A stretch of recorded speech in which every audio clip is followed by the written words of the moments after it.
top. Then the Saints came marching out of Atlanta with a division crown. Where do they stack up now amongst the best in the NFC? And if you didn't see how this one college football game ended yesterday, all I can tell you is you aren't going to believe your eyes. All that and more is on the way on this Football Friday edition of Get Up, which starts right now. And delighted that you've chosen to get up with us. And Louis and Acho and Graziano are here. And we hope you had a wonderful day yesterday with family, friends, and of course, most important of all, with football. Let's start with the game right in the middle, right the entree portion yesterday with Dak Prescott ready to go at home, Louis Riddick, with Jason Garrett looking on with all the controversy swirling, and obviously Jerry Jones taking it all in. And the very first play of the game, Amari Cooper has one more catch than he had last week. Yeah, you thought maybe they could get him going, get him really into a groove, get him targeted a lot. Although, unfortunately, I don't think that became indicative of how the rest of the game went. Yeah, he wound up catching 8 for 85, and the first drive is capped by this touchdown to Jason Witten. And so Jerry says, here we go, we're off to a good start. And then things would grind to an immediate halt. And on the other end, revenge. Thy name is Cole Beasley, the former Cowboy. Yeah, there's nothing better than going back to your former team and kind of absolutely just putting one on him. And Cole Beasley was in a groove, and Josh was looking for him all day. He had 6 catches for 110 yards, and then the Buffalo defense, which is so good, taking over. Prescott stripped by Ed Oliver, Trent Murphy going the other way, and the Bills looking to capitalize. Here's the crazy play of the game. Josh Allen on a 4th down. Yeah, this is the one that bothered me because you just see the Dallas defenders kind of standing around not really knowing how to react to this situation. I know there's plenty of people who go, well, you can't hit the quarterback. They were just kind of trying to make sure that they didn't get a personal foul. Look, you tee off on him when you're sitting there and you see the ball up like that. That game right there kind of symbolized how this game went. Yes, it's a crazy moment. And on the very next play, speaking of crazy, that's John Brown. That's Devin Singletary. That's a 28-yard touchdown for the Bills. They take a 13-7 lead. Jerry says, what the heck is going on? Stephen Hauschka would miss the extra point, so it's 13-7. Third quarter, Cowboys down 16-7. A 47-yard field goal. On a day when nothing went right, that one went too far right. For Brett Maher, he would miss 2 field goals on the day. Ensuing Bills drive. 1st and 10 in the red zone. How about Josh Allen, Lewis? Look, this is a guy who's just a tremendous, tremendous athlete. And once he gets outside on the perimeter, look, he's kind of Cam Newton-like as far as his size and his running ability and how much punishment he can take. And he right now has this offense really going. He threw a touchdown and ran another. Cowboys now looking to respond. 3rd and goal at the 6. Touchdown Michael Gallup, only it isn't. They initially ruled it a touchdown, but it wasn't even close. It's overturned, so now it's 4th down. Last week, they kicked the field goal. This week, they go for it. Neither week does it work. That's a terrible throw from Dak Prescott for Zeke Elliott, who probably wouldn't have scored anyway. And Jerry Jones says, this is getting to be a disaster. Look, I don't understand, again, the play call. Obviously, they're anticipating man coverage there. Otherwise, you wouldn't run a kind of halfback wide route like that where you think you have him one-on-one. That's a great play call by Sean McDermott. And now look what they're doing. And they're having fun in Buffalo. They are, but it wasn't fun in the post-game locker room for Dallas, where our Ed Werder reports it got ugly.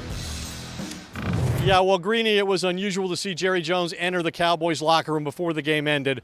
A horrendous loss to a Bills team that scored 26 consecutive points. But Jones was there when the players and coaches arrived. And before the doors were closed, someone was heard shouting, "We're better than this." What followed inside the locker room was described as an emotional scene, with Jones speaking to the team, as did players he described as having earned the right. That included Dak Prescott. All right, Ed, thank you. Here are extraordinary numbers. The definition of overrated is this. The Cowboys have been favored in 11 of their 12 games this year, and they are 6-6. Worse than that, they are 0-6 in games in which they failed to score 30 points. Only the Bengals are also winless in those scenarios this season. Let's hear from some of them after the game. It seems like you have tears in your eyes. Can you just talk about your emotions right now? Well, I have it because I've been in a very emotional locker room with a lot of other guys that are emotional. I'm still glad that when I get up in the morning, I can look for ways to help our team. One of them is not a coaching change. One of them is not reworking the offense or the defense. Those aren't alternatives for us to be ready to play over the next month and give us a chance to be what we want to be. This is not the time. For me, I'm looking ahead at another ball game, and I'm looking ahead at winning 4 or 5 straight, and helping write a story that they'll talk about how it looked like you were down and out and got it done. And I mean that. I mean that. That's the way that I'm operating. Every decision that I make over the next month will be with an eye in mind to get us in the Super Bowl now. And I would normally say, you're really smoking something.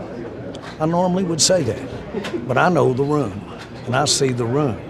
And I'm the one that okayed and put the coaches that are in that room in there. What a show. I mean, what an extraordinary thing this was yesterday. And to Dan Graziano, you have sat here week after week after week and told us there's not going to be a coaching change, and there isn't going to be a coaching change before the end of the season. But Acho, in your opinion, should there be? Absolutely. It is killing me. It's literally killing me. And the Cowboys are so frustrating. Everybody knows the definition of insanity, doing the same thing over and over and expecting a different result. Jerry Jones is acting insane right now, gentlemen. He genuinely is. How can you say, without realizing that you're being completely unrealistic, that Jason Garrett, a consistent 500 coach who through 12 games is 500, you're not going to make a change and you expect anything to change? I don't get it. It's not only baffling, Greeny, it's frustrating because at this point, Jerry's complicit and compliant with mediocrity. And Lewis, here's the thing. All of the problems that we are talking about do feel as though they stem from coaching. Because you were telling me, and I'd love you to explain this to the audience, that the way they are built and the way they play are incongruous with each other. Yeah, look, they're built to be a run-dominant, run-centric football team. That's where the investments have been made in the offensive line and in running back. In the losses, though, they're losing the time and possession battle severely, which means they're throwing the ball a lot. They're trying to produce a lot of chunk plays throwing the football. And I understand that. That's just not the way you're built, though.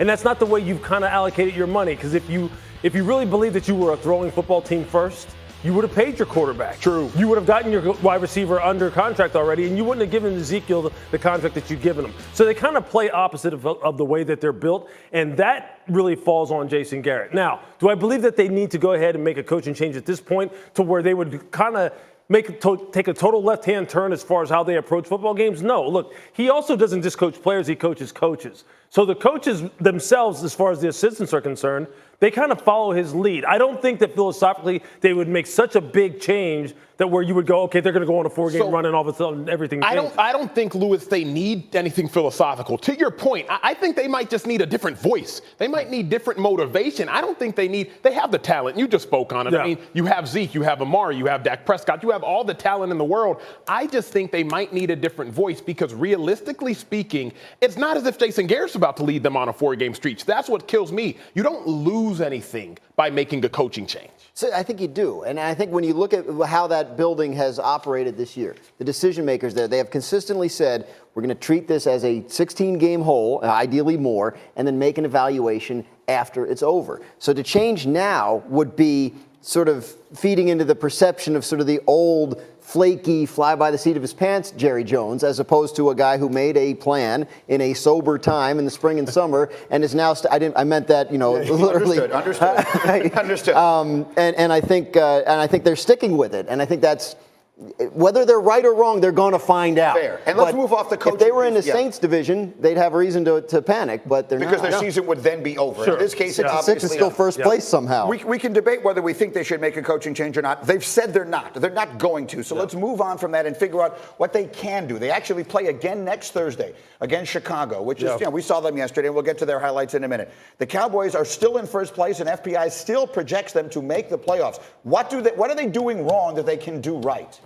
Well, I think look, if you're built in a certain way, like I said, if you're built to be a run-centric football team, then when things aren't going right early out of the gate and you're not necessarily maybe averaging 4 yards per carry and Zeke isn't popping off plus 10, plus 15-yard runs, stick with it, make the play calling complimentary. And you know what? In crucial situations, third down, red zone situations, dial up better plays, please. Come up with different stuff that you can actually pop your primary playmakers free and allow them to make big plays. Because I'll tell you what, some of the play calling that Kellen Moore is engaging in here, I'd like to know, Kellen, I mean, come on now. Well, what are you thinking here? Yeah. Seriously, they're going to have to do some of that. And defensively, I'll say this. For a football team that has paid a primary pass rusher, they have Robert Quinn, who kind of supplements DeMarcus Lawrence, who we constantly talk about have 3 of the best young linebackers in the NFL. Sean Lee, Leighton Vander Esch, Jalen Smith, three of the best. in big moments when teams really try to bloody their nose, these guys shrink. But that isn't coaching; those are players. So I'll tell you what, it's in totality, it is better coaching. But these players have to step up.